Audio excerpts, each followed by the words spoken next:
नमस्कार। जय हिंद बच्चों। आज हम आपके लिए 12वीं कक्षा के हिंदी गद्य भाग के संपूर्ण क्रांति नामक पाठ से सभी वस्तुनिष्ठ प्रश्न को लेकर आए हैं। तो चलिए शुरू करते हैं। जयप्रकाश नारायण का जन्म कब हुआ?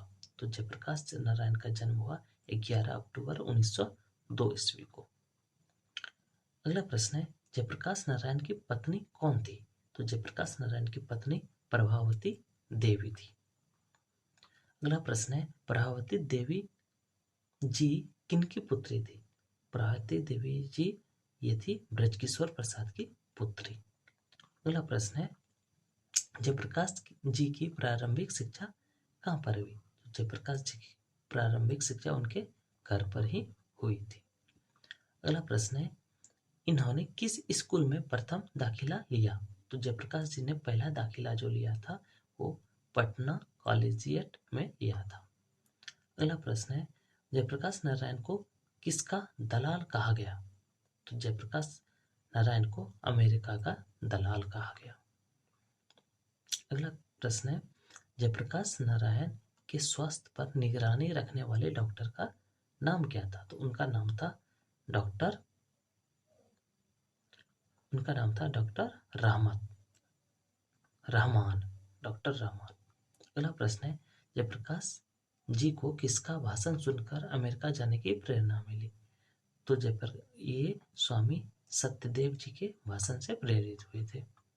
अगला प्रश्न है, फ्री प्रेस के मालिक कौन थे? तो फ्री प्रेस के मालिक सदानंद जी थे। अगला प्रश्न है, ब्रेन ऑफ बॉम्बे किसे कहा जाता है? तो ब्रेन ऑफ बॉम्बे उमाशंकर दीक्षित जी को कहा जाता है।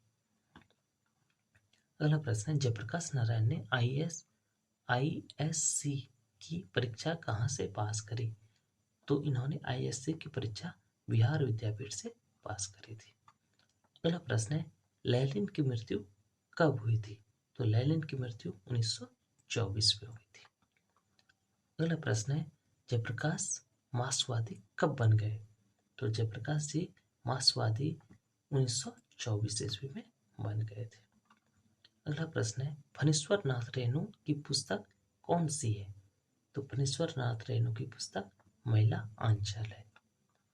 अगला प्रश्न है, 1974 में बिहार प्रदेश के मुख्यमंत्री कौन थे? तो 1974 में बिहार प्रदेश के मुख्यमंत्री अब्दुल गफूर थे। अगला प्रश्न है, किसे लोक नायक के रूप में जाना जाता है? तो जयप्रकाश जी को लोक नायक के रूप में जाना जाता है, जयप्रकाश जी को। अगला प्रश्न है, जयप्रकाश नारायण का जन्म कब हुआ? तो जयप्रकाश नारायण का जन्म 11 अक्टूबर 1902 को हुआ। अगला प्रश्न है, जयप्रकाश नारायण की पत्नी का क्या नाम था? तो जयप्रकाश नारायण की पत्नी का नाम था प्रभावती देवी। अगला प्रश्न है, रिट्रैक्शन ऑफ इंडिया पॉलिटी किसकी रचना है? तो ये रचना है जयप्रकाश नारायण जी की। अगला प्रश्न है,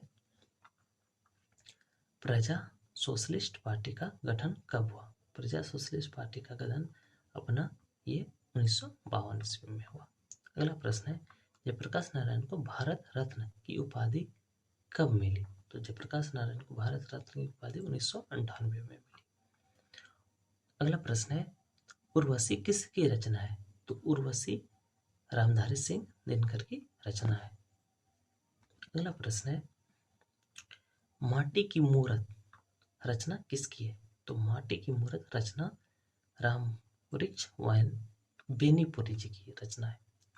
अगला प्रश्न है, दिनकर किस लिए प्रसिद्ध है? तो दिनकर जी जो है वो साहित्य रचना के लिए प्रसिद्ध है, साहित्य रचना के लिए।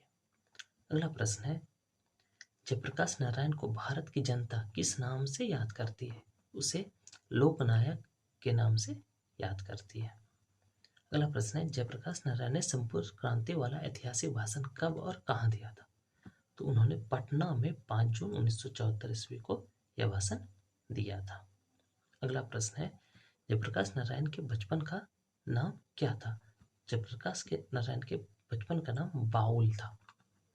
अगला प्रश्न है, जयप्रकाश नारायण ने किस साल छात्र आंदोलन का नेतृत्व किया था?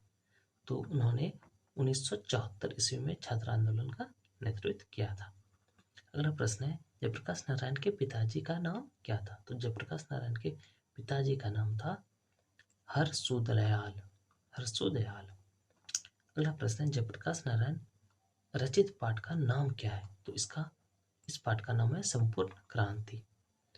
अगला प्रश्न है, संपूर्ण क्रांति क्या है? तो यह एक प्रकार का भाषण है। अगला प्रश्न है, संपूर्ण क्रांति किसकी देन है? तो यह है जयप्रकाश नारायण जी की देन है। अगला प्रश्न है, संपूर्ण क्रांति पाठ में दिया गया भाषण किसका है? तो यह भी हमारा जयप्रकाश नारायण जी का है। अगला प्रश्न है, जयप्रकाश नारायण जी का जन्म कहाँ हुआ था? तो जयप्रकाश नारायण जी का जन्म सिताब दियार बिहार में हुआ था। बिहार का एक जिला है सिताब दियार, वहीं पे हुआ था। अगला प्रश्न है, 1974 में छात्र आंदोलन किसके नेतृत्व में किया गया? तो ये जयप्रकाश नारायण के नेतृत्व में हुआ। अगला प्रश्न है, संपूर्ण क्रांति की शुरुआत कब हुई? तो संपूर्ण क्रांति की शुरुआत 1974 ईस्वी में हुई।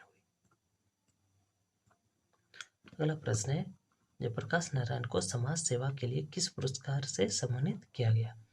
तो जयप्रकाश नारायण को समाज सेवा के लिए मैकेंस पुरस्कार से सम्मानित किया गया। अगला प्रश्न है, जयप्रकाश नारायण मद्रास में अपने किस मित्र के साथ रुके थे? तो वो मद्रास में अपने ईश्वर अय्यर नामक मित्र के साथ रुके थे।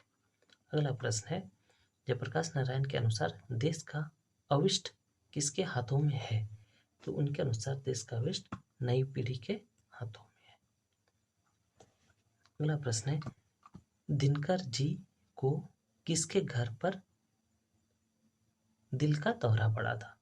तो दिनकर जी को रामनाथ जी के घर पर दिल का दौरा पड़ा था। अगला प्रश्न है, संपूर्ण क्रांति का नारा किसने दिया था? तो ये जयप्रकाश नारायण जी ने दिया था। अगला प्रश्न है, जयप्रकाश नारायण ने बिहार विद्यापीठ में कौन सी परीक्षा पास करी थी? तो उन्होंने ISC की परीक्षा पास करी थी। अगला प्रश्न है, पुलिस के बड़े उच्च अधिकारी ने इसके मुंह से सुना था कि जयप्रकाश नारायण बाबू नहीं होते तो बिहार जल गया होता। तो उन्होंने ये दिनकर जी के मुंह से सुना था, दीक्षित जी के मुंह से सुना था, दीक्षित जी के मुंह से, ये गलत है। आगे बढ़ते हैं। अगला क्वेश्चन है, जयप्रकाश नारायण किस मित्रता को ठोस मानते हैं? कैसी मित्रता को ठोस मानते हैं? तो जयप्रकाश नारायण अंडरग्राउंड जमाने की मित्रता को ठोस मानते हैं। अगला प्रश्न है, जयप्रकाश नारायण किसको भाई कहते थे? तो जयप्रकाश नारायण रामनाथ जी को अपना भाई